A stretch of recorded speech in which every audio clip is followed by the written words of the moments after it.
Barclays CEO pay-slashed after he tried to ID whistleblower. Jay Staley tried to ID letter writer. The American boss of one of Britain's top banks will have his pay slashed after he admitted trying to unmask a whistleblower. Barclays said in a statement that CEO Jay Staley tried to identify the author of a letter that the bank was treating as an attempt to report wrongdoing. Following an investigation by the Barclays board and an external law firm, the bank said it had concluded that Staley had honestly, but mistakenly believed that it was permissible to identify the author of the letter. It will therefore be issuing a formal written reprimand to Mr. Staley and has decided that a very significant compensation adjustment will be made to Mr. Staley's variable compensation award, it said in the statement.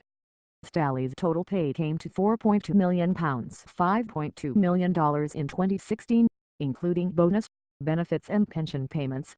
According to the bank's annual report, he could have made more than £7 million in 2017, including bonuses. Just how much Staley loses will be determined once UK financial regulators have concluded an investigation into his behavior and the bank's approach to dealing with whistleblowers. Staley, a banker with more than 30 years' experience at JP Morgan, said he had apologized to Barclays. The bank gave no details about the nature of the whistleblower allegations but said it had accepted Staley's explanation that he was trying to protect a colleague who had experienced personal difficulties in the past from what he believed to be an unfair attack. Barclays said it would not comment further while the regulators continued their investigation. Its shares were off by as much as 1% in early London trading. Staley became CEO in December 2015.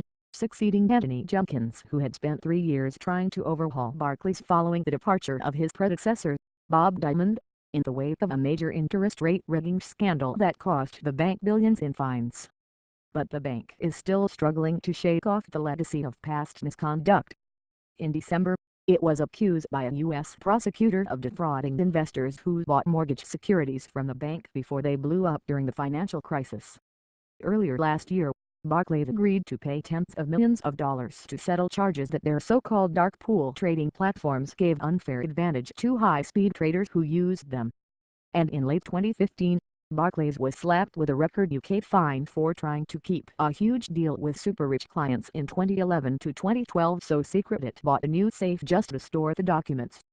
The UK Financial Conduct Authority said the bank trashed its own rules on making background checks on clients and the origin of their cash, and whether they figured on international sanctions lists.